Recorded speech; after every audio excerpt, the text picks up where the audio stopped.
பேரன்புமிகு தமிழ் அமுது நேயர்களே, இனிய மாலை வணக்கங்கள். இன்றைய தலைப்பு எங்கள் ஊர்.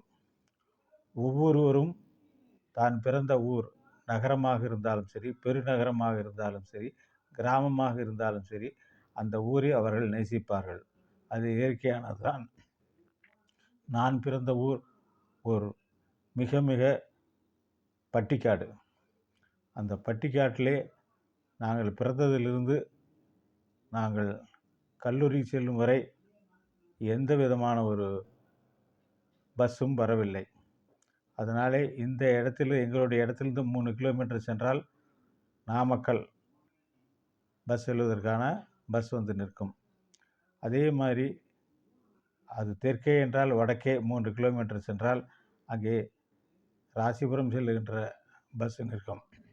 இப்படி எந்த விதமான ஒரு வாகன வசதி இல்லாத ஊர் எங்களுடைய ஊர். ஒரு 100 குடித்தனம் இருந்தால் அதிகம்.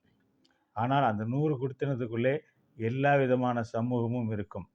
நீங்கள் திருச்செங்கோடு பகுதியிலிருந்து நேராக நீங்கள் மேற்கு பகுதியிலிருந்து கிழக்கு பகுதிக்கு வந்தால் ஒருடைய முகப்பிலே ஒரு எல்லையிலே ஒரு விநாயகர் கோயில் இருக்கும். அதே மாதிரி விநாயகர் கோயில் நேராக வடக்கே செல்வதாக இருந்தாலும் ஒரு விநாயகர் கோயில் இருக்கும். கீழே கிழக்கு முகமாக வந்தாலும் ஒரு விநாயகர் கோயில் இருக்கும். அதே மாதிரி ஒரு தோட்டத்திற்கு தோட்டம் விநாயகர் கோயில் இருந்து கொண்டே இருக்கும். கருப்பனார் கோயிலும் அதே மாதிரி. எத்தனை கருப்பனார் கோயில் இருக்கும், எத்தனை விநாயகர் கோயில் இருக்கும் என்று யாருக்கும் தெரியாது. இதை வைத்துத்தான் என்னுடைய கணக்காசிரியர் அவர்கள் உயர்நிலை படிக்கும் பொழுது, உங்கள் ஊரிலே ஒருவருக்கு 1.5 கோயில் இருக்கிறது என்று அவர்கள் சொல்வார்கள். அதில் இங்கே பார்த்தோமே ஆனால் அங்கிருந்து திருச்செங்கோடு போய் நேரே மேற்கிருந்து கிழக்கே வந்தால் முன்னாலே தெரிவது ஒரு கோஆப்ரேட்டிவ் சொசைட்டி உடைய ஒரு பில்டிங். அடுத்ததாக திரும்பினால் ஒரு பள்ளிக்கூடம். அது முன்னே நாங்கள் படிக்கிற பொழுது புதிதாக பள்ளி கட்டப்படவில்லை. அங்கே ஓட்டப்பள்ளி என்ற ஓட்டையான பள்ளி என்று தான் அந்த பள்ளியிலே தான் ஆரம்ப கல்வியை நாங்கள் பயின்றோம். பின்னால் தான் புதிதாக 8ஆம் வகுப்பு வரை அது நீண்டு அந்த இடத்திலே புது பள்ளிக்கூடத்தை கட்டினார்கள். அது ரொம்ப பார்ப்பதற்கு மிகவும் அழகாக இருக்கும். அதை தாண்டி வந்தால் அந்த இடத்துல பொன்னாச்சி அம்மன் என்ற ஒரு கோயில் இருக்கும். அதற்கு நேர் வடபுறத்தில் இருப்பது பெருமாள் கோயில். அந்த கோயில் தான் நாங்கள் அங்கே பூஜை செய்து வந்தோம். அது கீழாக வந்தால் மெயின் ரோட்டுக்கு அருகிலே மாரியம்மன் கோயில். மாரியம்மன் கோயில் வாசலில் தான் இந்த பஸ் ஏற வருவோர் அந்த இடத்துல இருப்பார். பஸ் வந்து காலையிலே ஏறத்தாழ ஒரு 9 மணிக்கு திருச்செங்கோடு பகுதிக்கு போனால் அடுத்து 10:30 மணிக்கு ராசிபுரம் பகுதிக்கு வரும். அவ்வளோதான் மொத்தமாகவே பஸ். அதற்கு பின்னாலே இளைஞர்களாகி நாங்களாம் முயன்றதுக்கு பின்னாலே ஒரு அரசு பஸ் வந்தது. அதுவும் 2 ட்ரிப் தான். அதே மாதிரி மதியம் வந்து இந்த தனிப்பட்ட பஸ்ஸானது ஒரு முறை வந்து செல்லும். இவ்வளவு தூரம் வாகன வசதி இல்லாத ஊரில் எந்த விதமான ஒரு மேம்பாடும் இல்லாமல் இருந்தது. இதில் குட்டி கிளப்பகுதியிலே கீழே இறங்கி போனால் ஒரு சந்தை. திங்கட்கிழமை அன்று தான் அந்த சந்தை நடக்கும். அதற்கு அடுத்தபடியாக இருப்பது திருமணி முத்தாற்றினுடைய வாய்க்கால். திருமணி முத்தாறிலே நீர் அதிகமாக வரும் பொழுது அந்த சேலத்திலே இருந்து இருக்கக்கூடிய அழுக்குகள் எல்லாம் அடித்து வரும். எனவே ஒரு வாரம் அந்த தண்ணீர் வருகின்ற பொழுது அதை யாரும் உபயோகிக்க முடியாது. அது நேராக சென்று அதில் குளத்திலே நிரம்பும். அந்த குளத்திலே இருந்து ஏறத்தாழ ஒவ்வொரு வருடமும் கடந்த காலங்களில் 5 லட்சம் முதல் இன்றைக்கு 25 லட்சம் வரை மீன் பிடிப்பார்கள். ஆனால் அந்த பணம் எதுவும் எங்களுடைய பொது பணத்திற்கு வராது. அது எங்கே போகிறது என்கிறதெல்லாம் யாருக்கும் தெரியாது. அதே மாதிரி எங்களுடைய பெரியவர்கள் சொல்வார்கள், நாங்கள் உடைய பகுதியிலே இருந்து, அதாவது ஒரு மேற்கு பக்கம் சென்றால் அங்கே ஒரு பிள்ளையார் கோயில் இருக்கும். அதில் தான் உட்கார்ந்து கொண்டு எல்லோரும் பேசி கொண்டிருப்பார்கள். அதனுடைய வடபகுதியிலே இதுதான் ஆரம்ப காலத்தில் வெற்றிலை கொடிக்கால் அன்றைக்கு விளைவித்து கொண்டிருந்தவர்கள் எல்லாம் இந்த தாது வருஷ பஞ்சத்தின் ஏற்பட்டின் காரணமாக அவர்களெல்லாம் அந்த இடத்திலிருந்து கிளம்பி புதுப்பாளையம் என்ற நாமக்கல் பகுதியில் இருக்கிற பகுதிக்கு சென்று விட்டார்கள். அதே மாதிரி இன்னொரு பகுதியில் இருப்பவர்கள் பவானி பக்கம் சென்று விட்டார்கள்.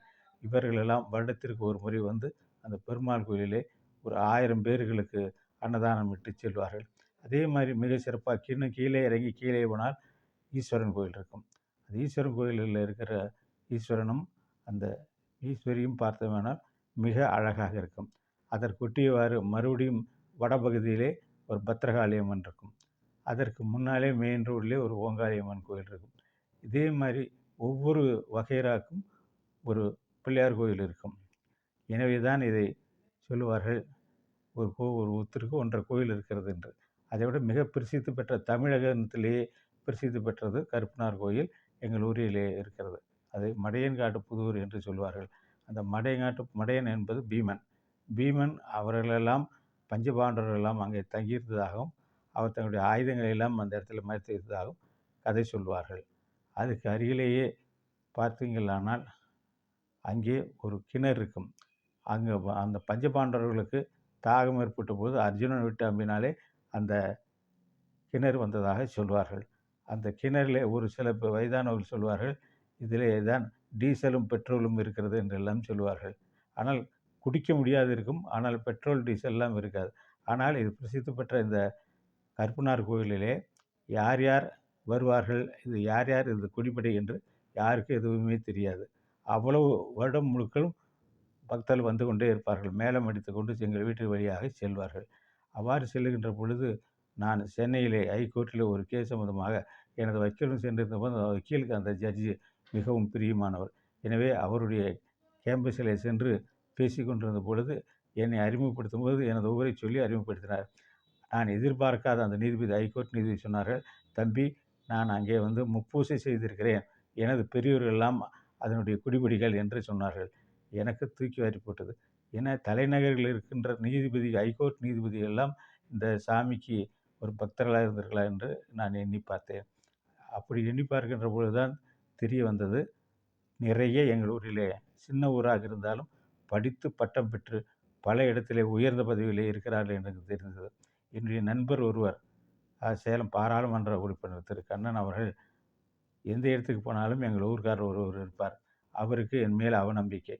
யாரை பார்த்தாலும் எங்கள் ஊர்க்காரர் என்று சொல்கிறாய் என்று பொழுது, தமிழக சென்னையிலே நாங்கள் செக்ரட்டேரியட்டில் சென்று கொண்டிருந்த பொழுது ஒருவர் என்னிடத்திலே வந்து, தம்பி நன்றாக இருக்கிறார், அப்பா நன்றாக இருக்கிறார்களான்னு கேட்டார்.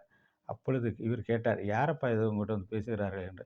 அப்பொழுது அவர் சொன்னார், என் பேர் சிவபிரகாசம், நான் தெலுங்கு கங்கை ப்ராஜெக்டுடைய சீஃப் இன்ஜினியர் என்றார். அப்பொழுதுதான் அவர் நம்பினார். ஓ, இந்த சின்ன ஊரிலே இவ்வளவு படித்தவர்கள் இருக்கிறார்கள் என்று சொன்னார்கள். அப்படி எங்கள் பகுதியிலே பல பல உயர் பதவிகளை வகுத்தவர்களாக இருந்தது எங்களுக்கு மிக பெரியதாக இருந்தது. அதே மாதிரி நீங்கள் நம்புவீர்களோ நம்ப மாட்டீர்களோ, அதாவது எங்களுக்கு சளி பிடித்த சமயத்தில் நிற்கவே இல்லை. அது கக்குவான் சளிக்காக அங்கே ஒரு ஒரு ஒரு சிறிய கோயில் ஒன்று இருக்கிறது. பாட்டி அங்கே அழைத்து சென்று அங்கே இருக்கிற அந்த கல்லுக்கு அபிஷேகமெல்லாம் செய்து அவர்கள் நெற்றியில் திருநீரிட்டு இழுத்து வந்த பின்னாலே எனக்கு அந்த உடல்நலம் சரியாயிற்று. இப்படி எதற்கெல்லாம் தெய்வமும் ஏகப்பட்ட கோயில்கள், ஏகப்பட்ட தெய்வங்கள் உள்ள ஊரிலே படித்தவர்கள் நிறைய இருக்கிறது அறியும்போது மிகவும் பெருமிதமாக இருக்கிறது. நான் அந்த ஊருக்கு என்ன செய்திருக்கிறேன் என்று சொன்னால், அந்த ஊரிலே விளையாட்டு போட்டி நான் தொடங்கி வைத்தேன். தைப்பொங்கல் போது 2 நாட்கள் நடைபெற்ற போட்டி மிகவும் சீர்சிறப்புமாக ஏறத்தாழ 30, 40 ஆண்டுகள் நல்ல முறையிலே நடைபெற்றது. அதில் நடந்த ஒரே ஒரு சின்ன ஒரு சம்பவத்தை கூற முற்படுகிறேன். அதிலே ஒரு ஆசிரியருக்கும் அவருடைய மாணவனுக்கும் ஏதோ விஷயத்திலே தகராறு ஏற்பட்டு அந்த மாணவன் அந்த ஆசிரியரை அடித்து விட்டான். அவர் நேராக சென்று போலீஸ் ஸ்டேஷனில் புகார் கூற, அந்த சமயத்திலே நான் ஊரில் இருக்க படித்து கொண்டிருந்தாலுமே கூட நான் சட்டை போட மாட்டேன். நான் கிராமத்தானாகவே சுற்றி கொண்டிருப்பேன்.